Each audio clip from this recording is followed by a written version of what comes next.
Be me, 44, tenured professor of gender studies at Liberal Arts College. Been teaching for 16 years, passionate about the work. Specialize in feminist theory and women's history. Known on campus as tough, but fair, demanding excellence. My classes are popular, always fill up quickly. Mostly female students, but always some men too. This semester, I have 32 students in my flagship course. Feminism and Social Justice in the 21st Century. 24 women and 8 men, typical ratio for my classes. The women are engaged, participatory, enthusiastic. Raise their hands, share perspectives, debate ideas. The men are different, always have been. Sit quietly in the back, take notes, rarely speak. Complete assignments, but don't engage in discussions. Tell myself it's because the material challenges them, makes them uncomfortable to examine their privilege. That's part of the learning process. Growth is uncomfortable. Friday afternoon, checking email before weekend. See a message from unfamiliar email address. Subject line, from your male students, please read. Open it. See it's a joint email from all 8 men. They've CC'd each other, sent it together. Feel immediate defensiveness, this can't be good. Start reading. Each paragraph is from different student. They're taking turns, all contributing their perspective. Professor Chun, we're writing this together because individually we've been dismissed.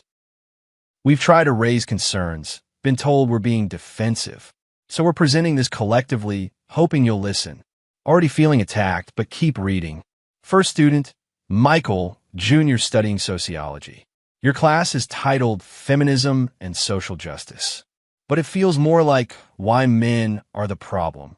Every lecture, every reading, every discussion focuses on what men do wrong, how men cause harm, never on how to build equity or actual solutions. That's not fair. I present complex theory. Second student, James, senior in political science. You call on women students 3 to 4 times more than men. We've tracked it over 6 weeks of classes. When women speak, you engage and expand on their points. When men speak, you challenge and question their perspectives. I challenge everyone equally, that's teaching. Third student, David, sophomore, undecided major. You assign an essay on understanding your privilege. All the men received lower grades than women, even when our arguments were well-researched and structured. We compared papers, same quality, different grades. Grading is based on understanding, not just structure. Fourth student, Carlos, junior in philosophy. In our discussion on domestic labor last month, I shared that my dad does all the cooking and cleaning. My mom works, he stays home with my siblings. You said that's an exception that proves the rule.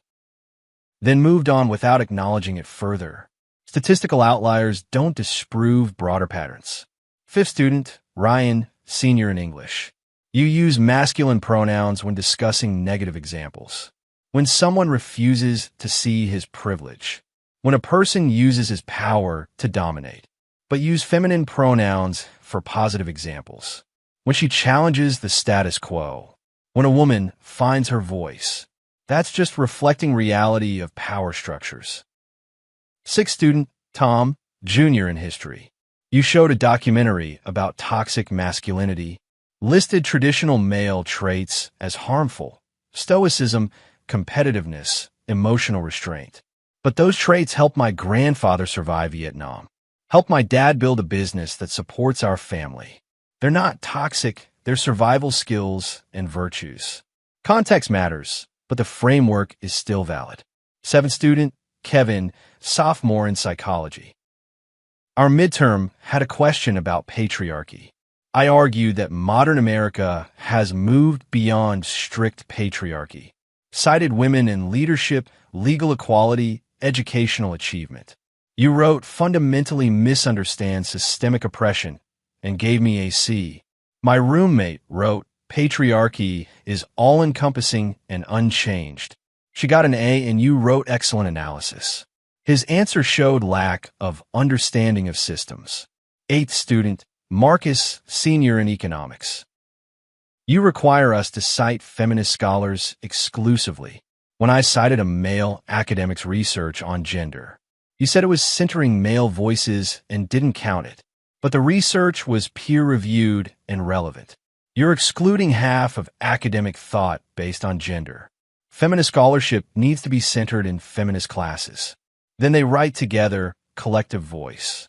We're not writing this to attack you or feminism. We're writing because we feel silenced and judged.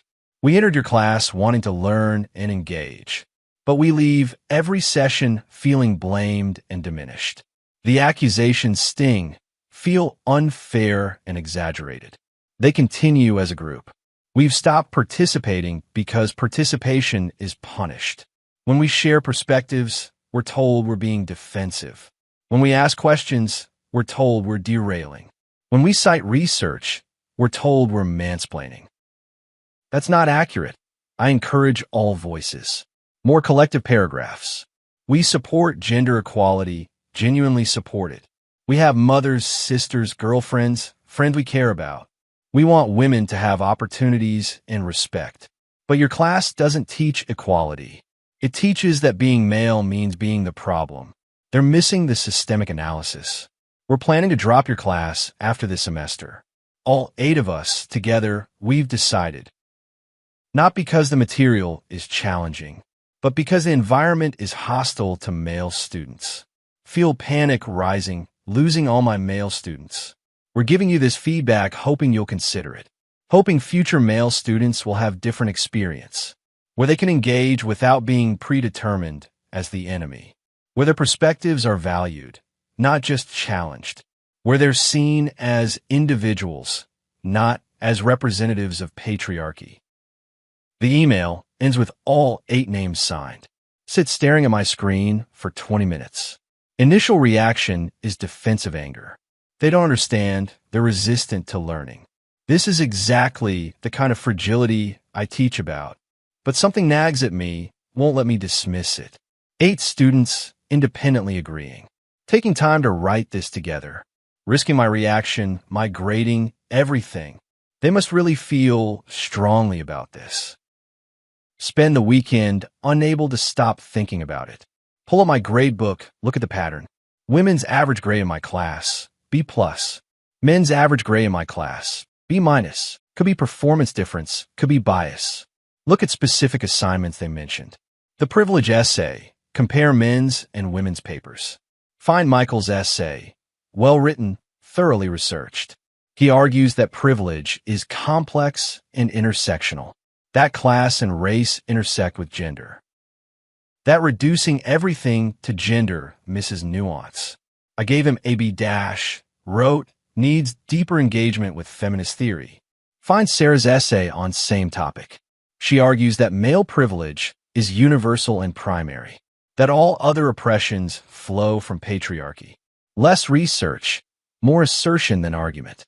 I gave her an A-, wrote, excellent understanding of core concepts. Sit with this uncomfortable realization. Pull up my class participation notes. Track how many times I call on each student. Michael is right. I call on women 3 to 4 times more. When men speak, my notes show more challenging questions. When women speak, more affirmation and expansion. Look at my discussion questions, my framing. How do men maintain power in modern relationships? What tactics do men use to silence women? How does masculinity harm both women and men? Every question frames men as the problem. Never, how can we build equitable partnerships? Never, what role can men play in advancing equality? Always about what's wrong, never about building solutions.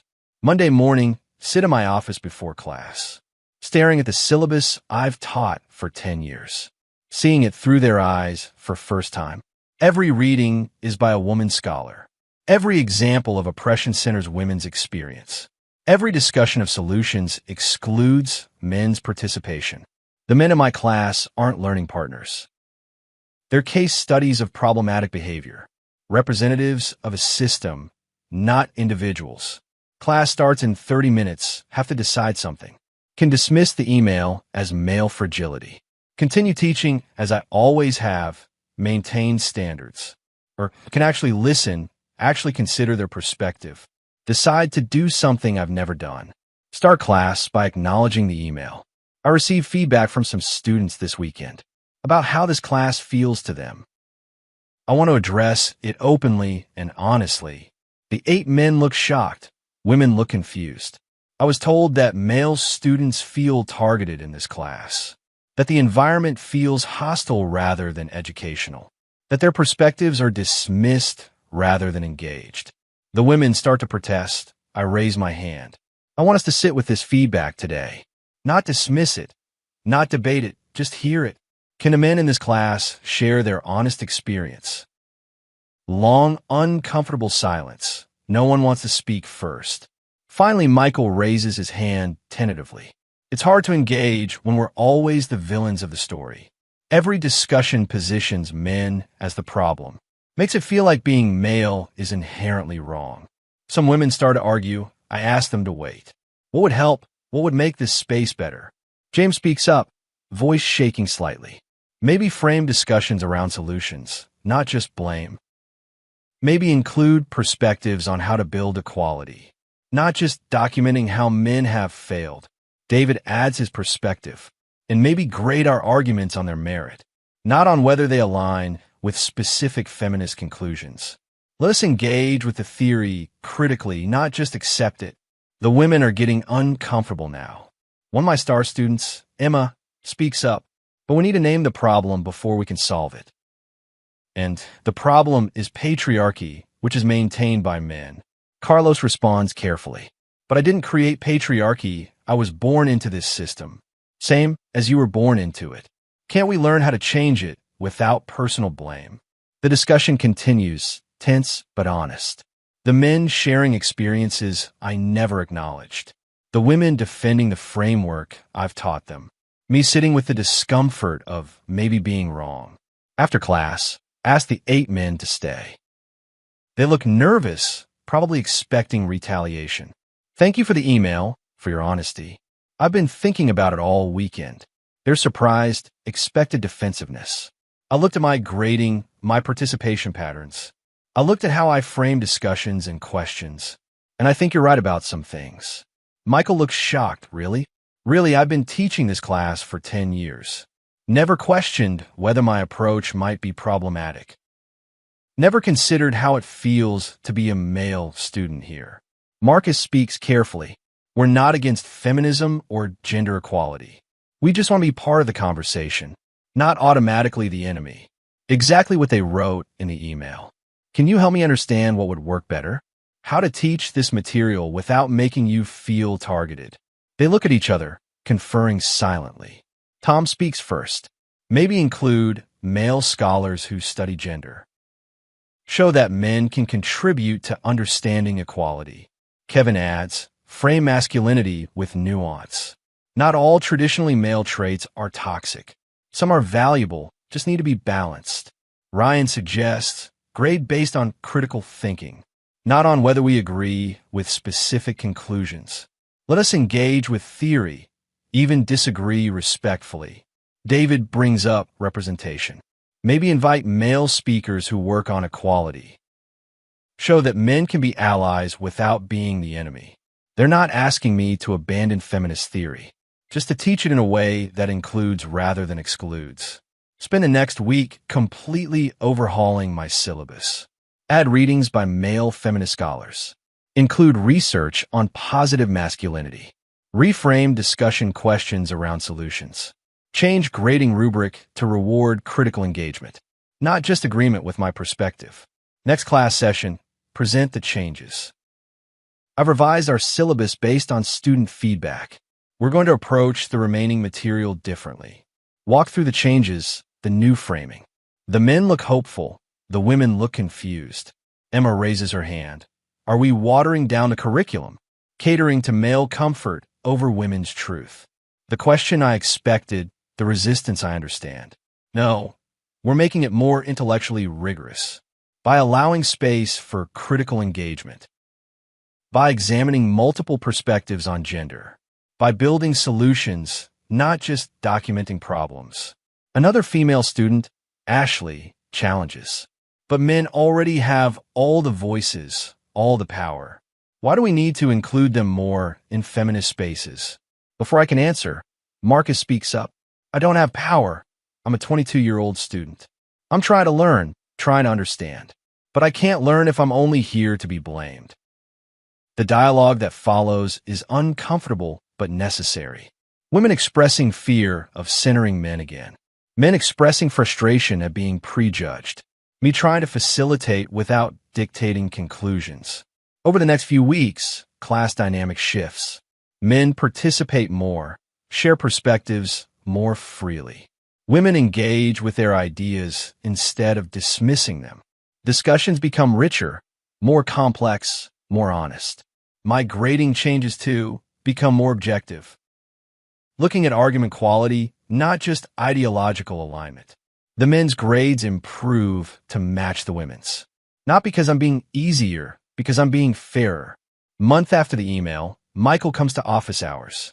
I wanted to thank you for listening, for actually changing things instead of getting defensive. Feel grateful and ashamed simultaneously. I should have seen it sooner, should have been more aware. He's generous. It's hard to see our own biases, especially when they're dressed up as justice.